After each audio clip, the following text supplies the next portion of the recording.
За эрхэм сонсогчдод энэ өдрийн мэндийг дахин дэвшүүлье. Улаанбаатар 12 цаг харуулдаг мэнд 102.1. За манай радиогийн баг үеийн хөтөлбөрийн зочны зүг болон маань эхэлж байна. За эрхэм сонсогчдод энэ өдрийн мэндийг дахин дэвшүүлье. Улаанбаатар 12 цаг 102.1. За манай радиогийн баг студид дээрээ оролцож байна. Сайн байна уу Цагтгаа? Сайн байна уу? Та сайн байна уу?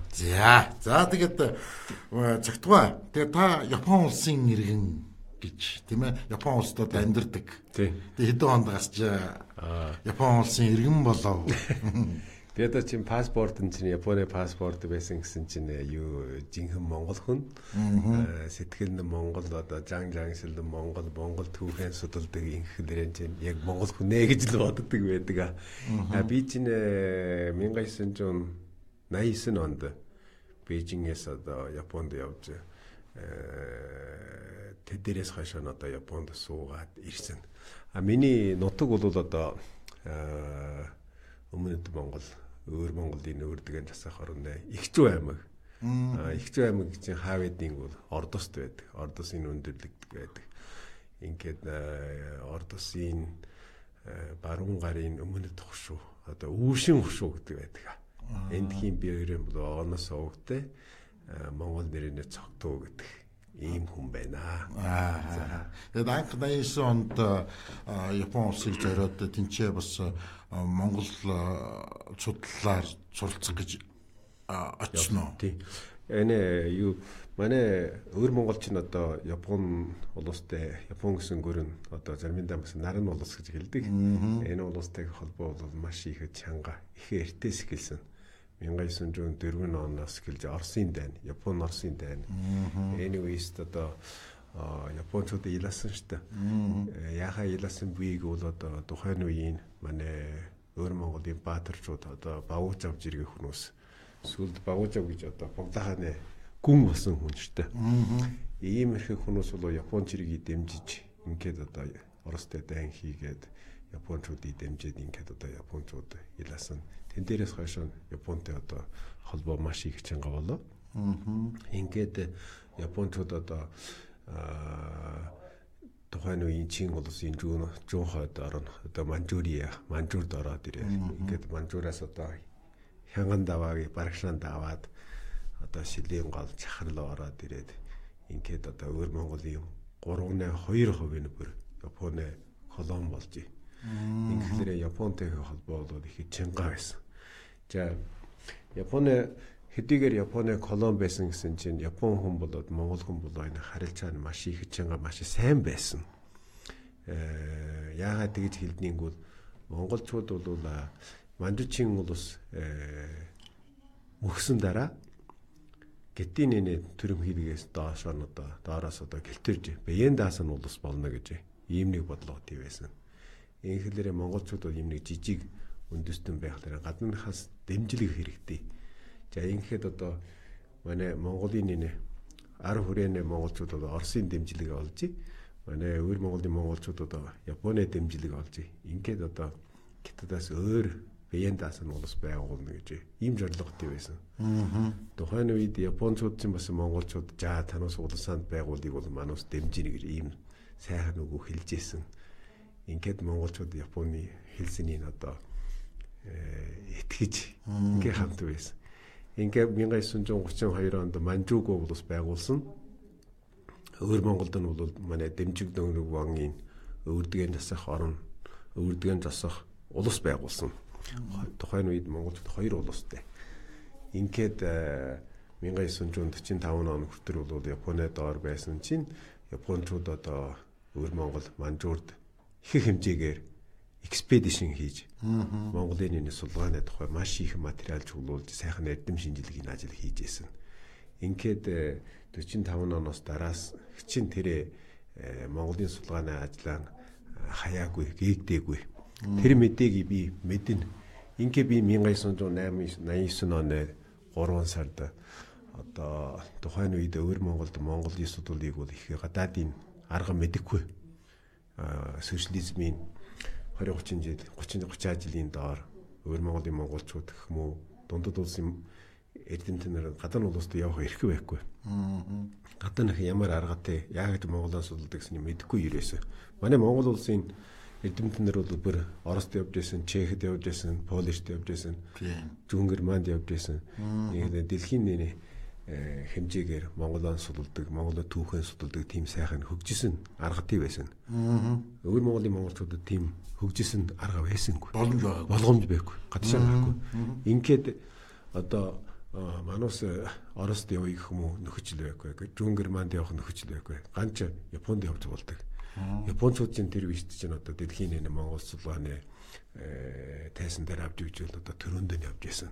Ингээд 89 оны 3 сард Японд очиж Монголоо судална гэж. Нэг зорилгоор явсан. За. Та тэгээд ер нь энэ шинжилгээ судалгааныхаа хажуугаар бас ном зохиол бичдэг. Тийм ээ, таны бичсэн одоо энэ төвдөө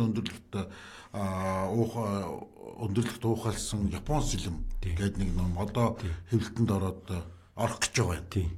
Бэлэн болох гэж байна, тийм ээ. Тэгээд бас Монгол хүн ба соёлын хувьсгал гэдэг нэг ном маань. Тийм тэр гарцсан уу? За энэ нь одоо яг одоо 9 сарын сүүлэр шиг одоо Монголд Улаанбаатарт нэг том хэвлэлийн хорооноос гаргах уу гэж бэлтгэл энэ азал сайхан явагдаж байна. Би яагаад ийм хоёр номыг одоо Японд миний энэ хоёр ном одоо Японд бичээд хэвлэгдсэн байгаа тийм хэвлэгдээд ингээд одоо хоёулаа бүр шагнал болсон. Энэ Монгол хүн ба соёлын хувьсгал гэдэг ном бол одоо Лётаро Шиба гэж монголчууд бүр мэддэг юм нэг Японы нэг том уран зохиогч. Яа энэ хүний мэддэг үнэ Улаанбаатар буудалд Цэвэгма гэж нэг бурят хүн орчуулагч байсан. Япон хэлний орчуулагч. Цэвэгма гэж. Энэ хүн бурят хүн сүүлдээ нь одоо хөлбөмбөрлөө ороод хөлбөмбөрийн тэнд нутаглаж яхад одоо Японы сургаан хөгжүүлийг хүртээд тэгээд бүрэн сайн гэж нэг өвөр Монголын том эрдэмтэнтэй хоримлоод сууж байсан. Ингээд 1945 онд Япон мөхөсөн 1950 оноос ихэд одоо гитийн сошиализм чангарсан. Ингээд одоо Цэвэгма бүрэн сайн жиргээ хүн бол одоо өвөр Монголд амьдарах арга байхгүй. Ингээд Цэвэгма нь бол 58 онд өвөр Монголоос жайлж явсан.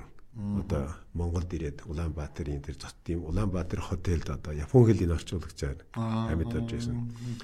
Бүрэн сайн бол одоо 45 он 1945 оны дараа манай Чойболсон жанрын одоо Монголоос авч хэлвэл чөлгөөлхийн дайнд Монголын чирэг урагшаан орохдоо бүрэн сайн нь бол одоо өвөр Монголд нэгдүүлнэ гэж ингэж дэмжиж исэн хүн. Тэрүүн дараа өвөр Монголын их сургуулийн багш болсон чинь тийм үжилттэй хүн бол одоо тухайн үед бол одоо ажиллах эрх байхгүй. Бас дарагдсан. Ийм түүхийг эдэр Японы Шибари Утаро гэж бичээд гаргаад ингээд энэ ном бол одоо Монголд бас орчуулж гаргасан. Япончууд бүр мэднэ. Япончууд бол манус энэ 20 дугаар зуунд Монгол хүнтэй, Монгол үндэстэнтэй Монгол хүнтэй амар чанга холбоо тийм ээ. Хөрхи бид нөө явсан дараагаар эднээс чинь улс төрийн нэ шүрэн шуурганд нь сайхан их хэмжээгээр хилэмдсэн мэн гэсэн тэр түүхий бол энэ Шибари Утаро анхануудаа бичсэн. Нэг Цэвэгма гэсэн хүнээр жишээ болгоо. Тэгээд энэ амар одоо нэр хүндтэй уран зохиогч байсан байхаас нас барцсан дараагаар нэг Шибари Утарогийн нэрэмжтэй шагналын мөнгө гэж байдаг. Миний энэ соёлын хувьсгалыг бичсэн соёлын хувьсгал ба Монгол хүн гэсэн ном Шибари Утарогийн шагнал хүртээд ингээд одоо Япончууд өвөр Монголын монголчууд соёлын хувьсгалын дунд их хэмжээгээр одоо хилэмдсэн гэсэн энэ түүхийг мэдэж авсан. За хэдий хэмжээгээр хилэмдсэн байг бол одоо засгийн газраас нийлсэн тоо бол одоо 27,700 900 хүн хилэмд халагдаж юу одоо 120 мянган хүн одоо жимдэг хүн болсон, бие жимдэг болсон. Их хэмжээгээр халагдсан. Ийм нэг түүхтэй. Энэ бол одоо өвөр Монгол одоо ярьж болдоггүй түүх. монголчуудаас авч өгч бол энэ чинь их хэмжээгээр гашуун хүртэсэн жавлантай юм нэг түүх байсан. Одоо өвөр Монголд соёлын хувьсгал гэсээр одоо гэр бүлийн юм уу найзуудын дотор алагдсан үгүй гэсэн хүм ерөөсөн байхгүй. Тийм их хэмжээгээр одоо хилэмдүүд юм нэг улаан шуурган байсан. Тэрүүн тухай би ном бичээд ингээд одоо энэ Шибари удаагийн шанал олсон. Тэгээд энэ минь нэгдүгээр ном одоо энэ сарын сүүлээр одоо Монголд хэвлэгдэхээр болж байна. Хоёрдугаар ном нь бол одоо энэ төвдийн нийлэн өндөрлөгдөө ухаалсан Япон хэлм. Яа ийм хэлдгийг бол энэ яг манай монголчуудын одоо 20-р зууны түүхтэй маш их холбоотой. Манай монголчууд бол нөөдөлчин үндэстэн цэргийн соёлтой одоо монгол хүнээс авч өгжүүл юу хийн бол одоо цэрэг давна гэсэн чинь энэ чинь маш их омошигтэй махаралтай юм нэг соёл шүү дээ. Цэрэг давна Жероморо гонооч сэлмэ барин нэг чинь энэ чинь одоо залуучуудын одоо хамгийн сайн зардаг тийм нэг зарлагтай. За ингээд 1932 онд Япончууд Манчжууг гэсэн улс байгуулсан дараа одоо энэ Хянган даваагийн донд одоо Хянган хуурай замын морд цэргийн сургууль гэж байгуулсан. Энэ бол Японы энэ хаант гүрэн Японы энэ колончийн үед Япончууд өөр үндэстэн Японоос гадаа нөх үндэстэн төдөө байгуулсан цэргийн сургууль ганц нэг Монголын энэ. Оо тийм үү. Тийм. Монголын энэ Хянган давааны доор Хянган морд цэргийн хуурай замын сургууль гэж. Япон хүн чинь бас манай Монгол үндэстэнтэй адил дайнд сайн дайчин үндэстэн. Тийм, ер нь тийм. Япон хүн дайчин үндэстэн, Монгол хүн чинь дайчин үндэстэн. Ингээд Япон цэрэг сайн байлдан. Япон хүн одоо Монгол хүн чинь бас сайн байлдан. Ингээ 20-р зууны үед монголчууд одоо Японд цэргийн сургуулийн цэргийн эрдэм сурахыг явсан. Гэсэн чинь монгол хүн Японд очиж гээд манус танусаас дайн хийхин аргай сурахгүй. Зөвхөн нэг юм бэ. Гал бүг яаж хэрэглэнэ гэж. Энэ сурдаг. Бид нар өөрсдөө мэдэн дээ. Цааны манус танусаас илүү мэддэг гэж. Тэр Японууд энэ дээр нэг сайн байдаг. Энэ монголчууд яхаа ухаарсан гол 1904 онд Япон Оростой дайн хийсэн шүү дээ. Яхад Оросын яласын гол Япончууд морд цэрэг морин нунахад Орос хүнд өгөхгүй. Гэсэн чинь Япончууд тэр үест гал бүгийг нэгэнтээ морин биен дээр морин нуруунд дараа гал бүгийг ихэд зарцсан. Монголчууд энэ үний үржих яахсан. Оо морин нуруунд дараа харин гал буу зарж болдом юм гэж. Энэ үний сурыг. Манус зөвхөн энэ морин унах аргыг танаас сурахгүй. Дайн хийх аргыг танаас сурахгүй. Зөвхөн тэр морин биен дээр гал бууг яагч болдог. Тэр гал бууга надад өгөө. Ингээд Япон хүн морин нуруунд дараа дайн яаж хийдэг, гал бууг яаж зардгийг зааж өгсөн. Гэсэн монголчууд бас нэг энэ одоо тоосон юу юм Япон сэлмэ. Япон сэлмэ бол амар одоо энэ хурцаа шөрөөн. Энэ чинь одоо Японы самурай гэж байдаг шүү дээ. Самурайгийн түүх чинь одоо яг Япон сэлмийн түүх шиг. Монгол залуучууд энэ сэлмийн дурлцсан. Би энэ бас болох юм байна. Манай сэлмээ сайхан бай. Ингээд одоо Манчжуугийн энэ 5 дэвэс монгол цэрэг байсан. Энэ чинь бүр чигээр монгол морьтой Монголын дайн аргатай. Гэсэн чинь гал бүг яах зарныг бол бүр Японы аргаар одоо хчилсэн арга. Ингэчгээд одоо сэлмэн бол Япон самурайгийн сэлмэ. Ийм маш их хүчтэй 5 дэвэс цэрэг байсан. Ингээ 1900 маш их дайнд чанга. Япон хүнээс сайн дайм явдаг. Ингээ 1945 онд одоо чөлгөөлхийн дайн өнгөрөөд одоо Монгол улс өөр монголчууд нэг улс болно гэд ингээд одоо бослогоо гаргаад Япончууд одоо Японд буцаад явсан штэ. Гэсэн чинь манай олон улсын энэ харилцаан бол одоо бас Монголдон шөрөөн байсан. Одоо 1945 оны 2 сард Ялтагийн нууц гэрээ штэ. Монгол бол жижиг улс болно. Өвөр Монгол бол гитийн нэг хэсэг болно. Ийм нэг нууц гэрээ байсан. өвөр монголчууд тэрүүнээ мэдгүй, Чойбосон Жандунч тэрүүнээ мэдгүй. Аль нь мэдгүй. Хэн ч мэдгүй байсан. Монголчууд мэдгүй шүү дээ. Манайч 2 дугаар дайны дэлхийн 2 дугаар дайны Иласан улус байжгаад нутгаа алдсан шүү дээ.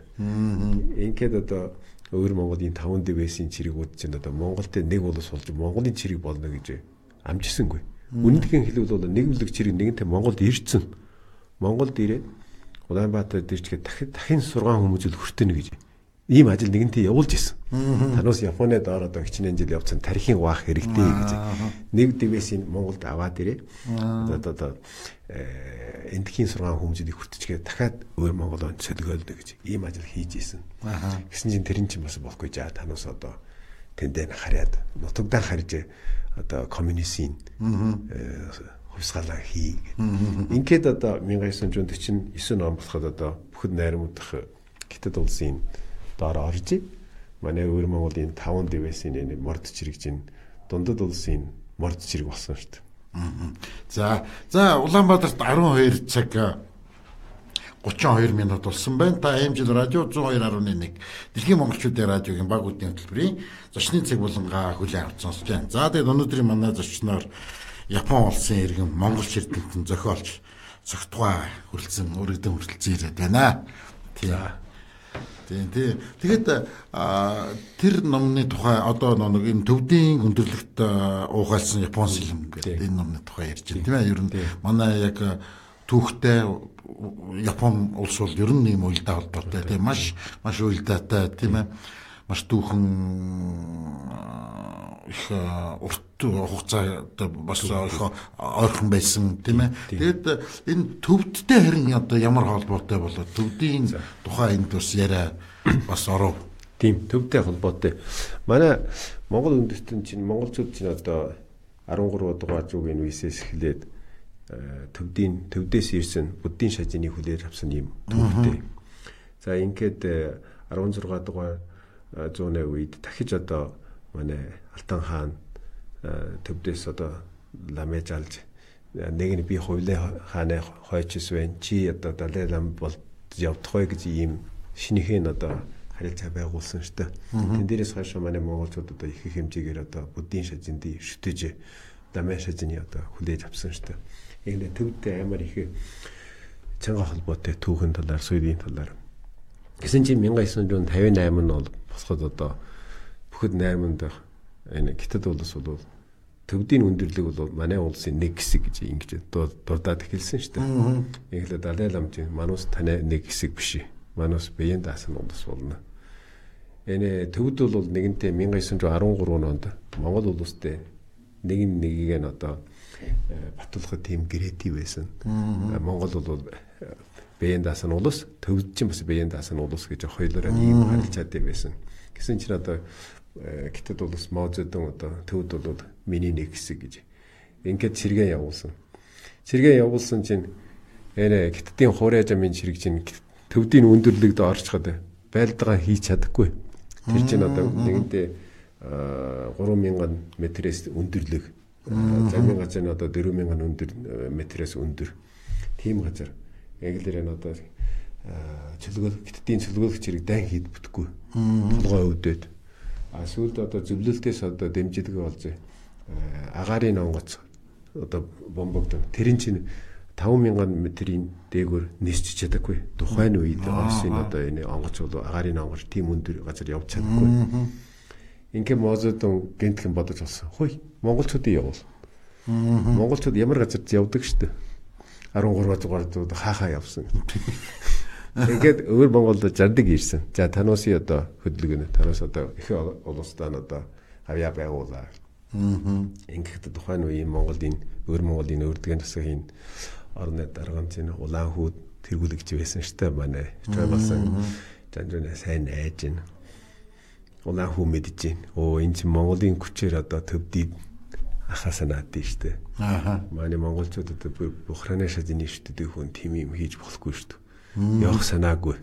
Өдөө дахиж зардаг гэхэд одоо явгүй. Монголчууд дургүй байна гэж. Сүүлд одоо гэсэн яалаа гэсэн чинь Маозедун чинь улсын тэргүүлэгч чи чинь нэг өвөр Монголын өрдгэн засаг орны тэргүүлэгч. Энэ чинь одоо зарлагыг даагүй болохгүй. Ингээд 5 дэвэс цэргийн дотроос 2-ын явуулсан. 2 дэвэс нь яваа. 2 анги явсан. Манай аав морд цэргийн хүн. Ингээд манай аав одоо яг явахын энэ Монгол цэрэг 1959 онд явсан. Манай аав 1958 онд цэргээсэн буусан. Өгөөл бол тэр бас яг тэрүүний ангийн явсан. 2 ангийн явсан. Ингээд Монгол цэрэг чинь одоо Моранунаад төвдөд яваад яг одоо Оросын агарын онгоч явж чаддаг 5000 метрийн дээгүүр Моран хөтлөөд яваад төвдийн одоо дараад төвдийн цэргийн одоо хураага хөөгөөд ингээд Далай лама бол одоо 1959 оны 3 дугаар сард төвдөөс нь Ласа хотоос жайлж энэтгэд явсан. Ийм нэг одоо цэргийн ажлыг бол монголчууд хийсэн. За энэ нэг ямар нөлгөөтэй нөлгөө нь маш их гүн. Монгол цэргүүд 2000 гаруй яваад ирсэн. Монгол цэрэг тийм их хүсэнгүй, өргөдсөнгүй. Морин өгөөл зөвхөн 2 морь өргөдсөн. Ингээд хараад ирсэн дараагаар монголчууд энэ төвдөд явсан монгол цэргүүд маш их сэтгэл хөндө. Маш их би юу хийчихвэ? Хөөе би чинь одоо үеэр ламын шатны бурханы ингэ шүтээд ирсэн. Би чинь одоо төвд ирчгээд ламын алсан байна. Далай богдыг хөөгөө гаргацсан байна. Одоо энэ чи юу хийж вэ гэж.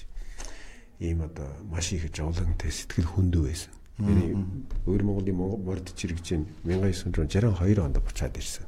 58 онд яваад 62 онд буцаад ирсэн. Хамгийн одоо энэ хэцүү өндөрлөг газараар яваад ингээд одоо хараад ирсэн. Хараад ирчгээд 5 дэвэс цэргийн Мозод өнгийн шардгаар нэг үлдээгээд бусдаагийн хөр үгүй болгосон. Монголчуудын цэргийн хэрэг явсан шүү дээ. Нэг л үлдээсэн. Ингэчгээд 1966 онд соёлын хувьсгалаа эхлүүлээ. Монголчуудын их хэмжээгээр хилэмдүүлэхэд монголчууд гартаа цэрэг байхгүй. Живсэг байхгүй. Ингээд чи чинь живсгийн хүнд өгцөн. Мориоос бууцна. Ийм нэг үлэг үндэстэн байхлаар Бээжингээс жадаг ирээ чамаа одоо улс төрийн энэ ялтан байна. Танаас Япон тагнуул бай. Танаас зөвлөлтийн тагнуул бай ингээд одоо хилэмдүүлд оруулахад монголчууд одоо ямар ч харахгүй. Хөө манус ч мориоос бууцсан. Япон сэлмээ тавьцсан, алдацсан. Ингээд одоо хөдөн 10 төмөн монголчууд алуулсан. Энүүний би одоо Соёлын хувьсгал ба Монгол хүн гэсэн номдоо бичижээ. Монгол цэргүүчийн түүхийг бол одоо нөгөө номдоо бичижээ. Ингээл миний энэ 2 ном одоо энэ удаа Монгол сайхан хэвлэлийн газраас хэвлэж гарахыг чинь би маш их баяртай бай. Энэ 2 ном бол одоо 2 ном хооргонд бүр чанга залгамжилттай. Залгадаг холбоотой ном. Тэ манай монголчууд энэ зөвхөн өвөр Монголын түүх биш. 20 дугаар зууны манай монголчуудын түүх. Тэгэлгүй яг үү. Танаас асуулт байна л да. Ер нь тэр үед ер нь 90 оноос өмнө бол ер нь өвөр Монгол 10 Монгол хоёр хүмүүс хоорондоо ер нь уулзах нь ховор байсан. Нэгнийхээ тухай мэдээлж айгүй ховор байсан. Тийм ээ? Гарах юм бол Хятадын тухай Оросын баримтат кино гардаг, соёлын хувьсгалыг муулсан кино гардаг. Магадгүй танад Оросыг муулсан ревизионистууд гэдэг кино гардаг байсан байх. Ер нь өвөр Монгол хүмүүс, ар Монгол хүмүүсийг ер нь Монгол улсын талаар ямар төсөөлөлтэй байсан бэ? Ер нь 70-аад он, 80-аад оны үеийн хүмүүс тэр бас их сонирн байна дээ. Тий. Би одоо өнөөдөр бээр одоо энэ радио хороонд ингээ дуудагдаад ирж танд ингээ ярьсан. Би бас их сэтгэл өндөр бай. Яа ингэж боддгийг бол би 1964 оны хүн. Жарангат нь би манус бага байхад чинь дандаа одоо Бээжингээс ярьж байна гэдгийг сонсож байсан. Монголоор гитэр одоо нэвтрүүлгийг хийхээ сонсгүй. Манай аав, манай ээж бүр монголоор сонсдог. Тэгэхээр дандаа Бээжингээс ярих биш бол одоо хотоос ярьж байна гэж. Хаяа харин Москвагаас ярьж байна хүү? Улаанбаатараас ярьж вэ гэдэг нэг сайхан хөгжимтэй Монголын нэвтрүүлэг бас олддог. За. Тий. Тэрүүний сонсож байсан. За. Ингээд сонсож байгаад эхэлсээр бол сайхан байсан. Гэсэн чинь одоо 66 оноос гэлээд соёлын хувьсгал эхэлж хадаа. Одоо зөвлөлт чинь одоо бүхэд найрамдах Хятад улстай энэ улсын харилцаа муудсан. Чи жинхэнэ сошиалист тийм үү, би жинхэнэ сошиалист тийм үү энэ шугамыг одоо болоод хэлсэн шүү дээ. Эглээ бүр дайсан болсон. Эглээ одоо Москвагаас ярьж ингэсний санасч болохгүй. Жишээлбэл миний хөдөөгийн манай нэг аймгийн нэг настай өвгөн байсан. Энэ өвгөн хүн одоо хүнтэй ингээ сайхан ярилцж яхахтаар одоо хөдөө монголчууд суугаа хөөе би чинь Ленинийн нутгийн нэвтрүүлгийг сонсож байна гэж ингээ хэлсэн шүү дээ. Ленинийн нэвтрүүлэг чинь одоо Москваг хэлж байна. Москвагийн сонсож байна. Тэгэх хүн цаана гараад одоо заалдсан шүү дээ. Өө энэ чинь Москвагийн нэвтрүүлгийг сонсож байна. Болохгүй тагнуул байх юм. Ингээ энэ хөөрхий хараа өвгөний барьж аваад хараа гэртээ оруулаад одоо 10 жилийн 20 хүртэлсэн гэж ийм цаг үе байдیں۔ Зөвхөн манайд бас яг ийм адилхан юм болж ирсэн гэж сонсож байна. Би та нэг ямар жишээ вэ? Нэг өвгөн бас хөдөөний өвгөн заа юу. Араажуу сонсож араажуу шиг л бурж байна, худлаа ярьж байна. Ингээ хэлцэж чинь бас баригдаад явцсан гэж. Тийм түүгээр. Яг тийм радиогоор худлаа ярих ёсгүй гэж тэр үед үздэг байсан. Тухайн үед ч одоо медиа гэсээр яг л радио чинь хамгийн гарын дээгүүр дамжигддаг. Тийм. Гэсэн манай аав ээж тэгсэн чинь одоо сэмэр ингээд одоо хөнөс бүр ундцсан дараагаар одоо манай чинь хөдөөгийн айл шүү дээ. Хажууд нь одоо өөр айлгууд одоо сэмэр Улаанбаатарын нэвтрүүлгийг сонсч байсан. Ингээд ингэж хэлж байсан. Аш хөрхий Монгол улсын ардын дуун сайхан байна. Энэ нэг бас нэг нь бол сайн сонсоод байхлаар Монгол улсын малын аж ахуйн маш их хэмжээгээр хөгжиж явах маягтай. Ингэж хэлж байсан. Манайх чинь одоо яг энэ гидийн төрийн бодлогоор одоо тараалан энэ соёл эхэлсэн. Монголчууд энэ мал малх эрх нь одоо явсаар одоо багадаад за ингээд одоо сууршин ийм нэг төрийн бодлого хүртэж ийсэн.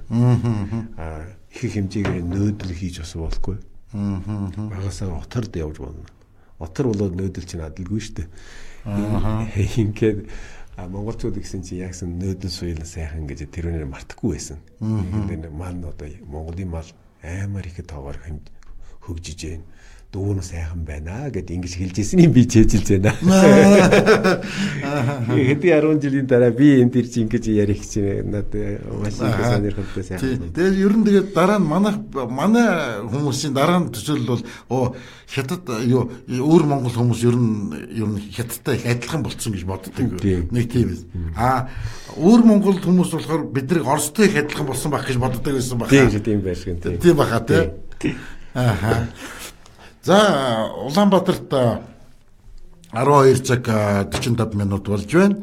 Та манай радиогийн баг үдийн хөтөлбөрийн зочны цаг болон хүлээн авч сонсож байна. За тэгээд манай өнөөдрийн зочин бол Япон улсын иргэн Монголч эрдэмтэн, судлаач, зохиолч, цогтгой манай студид дург дээр оролцож байна. За би тэгээд тэр таны бас нэг дээхэн бичсэн кино зохиолын киног бас үзсэн. Сэцэн ханааруу гэдэг.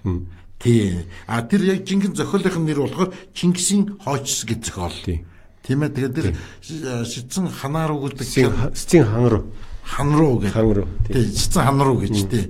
Би айгүй сайн сандгийн бас нэлийн дээхэн үед хийсэн. Тэгээд тэр киноны тухай, тэр зохиолын тухай бас манай сонсогчдод, үзэгчдод бас сонирхолтой юу? Та энэ киногийг мэдэж ингэсэнд би бас маш их гайхаад маш их баярлаж байна. Энэ миний нэг ном. Би бараг л үйсэн шүү. За тийм. Нэр шүү. Тийм. Энэ яг соёлын хувьсгаад ганц соёлын хувьсгаад биш одоо социализмын энэ дундад улс Хятадын бүхэн найрамдах Хятад улсын энэ социализмын дунд Монгол хүн яг ч амьд орсон бэ гэсэн энэ үний бол Сэцэн ханруу гэж ийм нэг эмэгтэй хүн. Энэ хүнээр гол жишээ болгоод бичсэн ном. Номын нэр нь бол Чингисийн хойчс гэж. За энэ Сэцэн ханруу гэж ямар хүн гэсэн юм болов? Би сайхан хэлсэн. Би орд улсын баруун гарын өмнөд хушуу одоо өөрөөр хэлбэл үүшин хушуугийн хүн. Сэцэн ханруу бол манай үүшин хушуунаа туслагч тайжийн хүүхэн. Энэ Мандучин энэ үеэс эхлээд одоо нэг хушуунд бол хоёр туслагч байдаг. Зүүн туслагч, баруун туслагч. Баруун туслагчийн жиргэн дээр. Туслагч бол заавал тайжгүй хийдэг. Ван ч бас тайжгүй, туслагч тайж ч бас тайжгүй. Энэ хоёул чинь яг Чингисийн одоо шууд хойчсон. За инхлээр та манай монголчууд сонсч бүр мэддэг нэг Монголын нэг нэртийн нэг түүхэн ном байдаг. Эрдэнийн тавчиг гэдэг. Тийм. Эрдэнийн тавчиг гэдэг одоо Монголын энэ Чингис хаанаас аваад одоо энэ Манжучинд бууж хүртэрхээ их улс одоо яаж хөгжөө яаж мөхсөн гэсэн юм нэг түүх. Саган Сичин гэдэг хүн бичсэн. Саган Сичин гэж яг манай үүшнээ одоо дээд жиргийн тайж байсан. Энэ Сичин хаан руу гэж Саган Сичин шууд хойч байсан. Тэгэлэр яг Чингисийн яг удам мөр өөр удам гэж тийм ээ. Тэгэлэр Чингисийн яг шууд энэ удам тайжны хүүхэн байхлаараа Манжучин энэ үеэст ийм хүнээс авгай гэдэг. Авгай хүн гэж. Тэгээ ийм Сичин хаан руу гэж ийм хүн байсан. Энэ хүн бол одоо яг миний хөдөө гэрийн аймаг байсан. Аймаг бол одоо Монголын аймаг бол манай гэрээс нэг 5-6 км-ийн зайтай байсан. Би чинь Крэта угтан хүн шүү дээ. Манай бол энэ яг Сичин хаан энэ баруун туслагчийн одоо албат нь байсан. Инхлээр жилийн цагаан сарын шинийн нэгэнд заавал албат нь тайжинан гэртээ ичиж одоо амар мэнди асуудаг. Хатаг барьж самбай хатагаа барьж ингэж одоо амар мэндийн асуудаг тийм холбоотой байсан.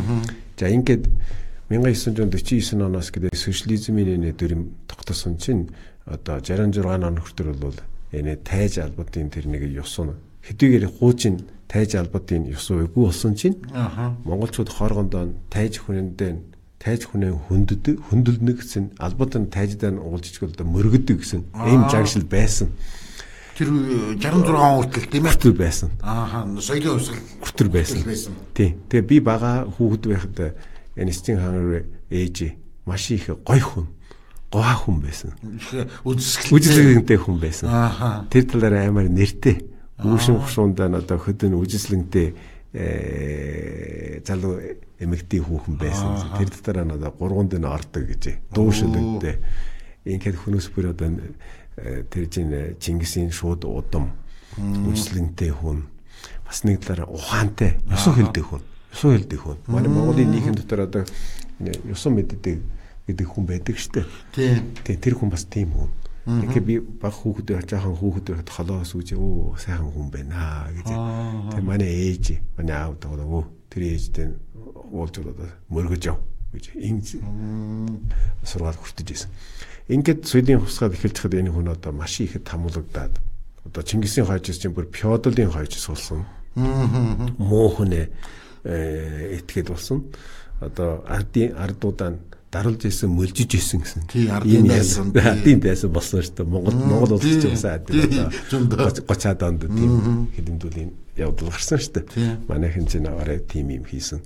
Ингээд энэ хүн одоо маш их энэ улс төрийн хилэмдүүлэлтэд ороод одоо энэ нэг цаг үе одоо сэтгэлийн нөөцийн хүндрээд одоо нутгийн хэллэгээр бол одоо солиорцсон шиг байсан. Ийм гашуудуулан тэ байсан. Тэр түүхийн би одоо 1991 онд нэгэнтээ энэ хүн дахиад одоо шорооноос хар гэрээсэн гараад ирчихээ. Энгийн намитрал өнгөрөөж исэн. Тэгэд би энэ монголчуудын 20 дугаар зууны түүх гэж юу вэ? Соёлын хувьсгал гэж ямар түүх вэ? Одоо тус биеэр өнгөрөөсөн хүмүүстэй уулзаад ингээд одоо асуулт авсан. Тэгээ хүмүүс гэлж чи тийм юм асуувал Сичин хаан руу ээжээс асуу. Тэгээ би Сичин хаан руу ээж уулзаад одоо 2 бүтэн өдөр хамт суугаад энэ одоо Чингисийн удмын түүх энэ хүн одоо 20 дугаар зууд яаж зовлон хүртсэн ингэж одоо социализмын энэ улаан замаар яаж явж исэн. Ингээ яаж хэлэмцээ энэ түүхийг бичээ. Ингээд одоо 1993 онд Япон хэлээр Чингисийн хойчос гэж нэг ном бичсэн. Тэгээд энэ ном даруй удасангүй өөр Монголд орчуулагдаад ингээд 1990-ад оны сүүлчийн үеэр өөр Монгол болоод Монгол улс хамтраад энэ Счин хаан руу гэж та хөтжижсэн энэ кино хийсэн. Тэгээ энэ Монгол улсад бас нэг шагнал хүртсэн байхаа. Тийм. Та үжсэнд би бас баярлаж байна. Тийм. Ер нь хоор тэгэхэд би бас танаас одоо хүсмээр байна. Танд одоо яг ориг DVD-н байвал наашаа илгээгээд манай бас энэ радио телевизээр дамжуулж би бас олон нийтэд түгээмээр байна. За. Тэгэх юм бол энэ нэг зохиолчтой нь уулзчлаа.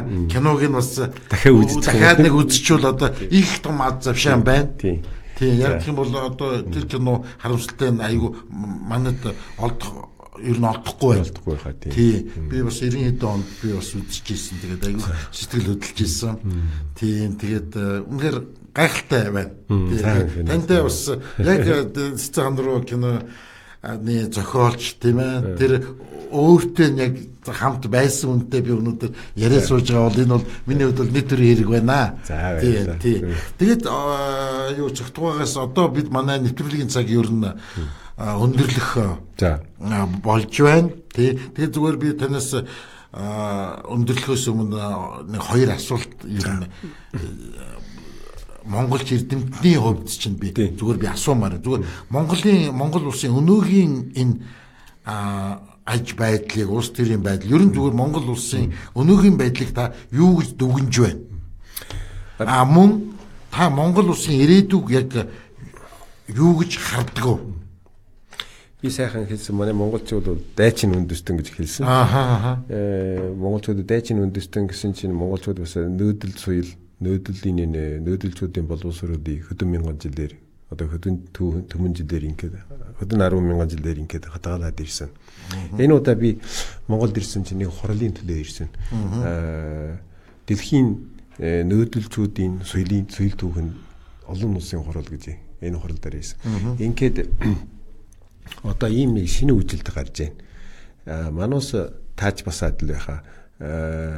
Манус хичээлийн дэвтэр дээр ингэж сурсан би.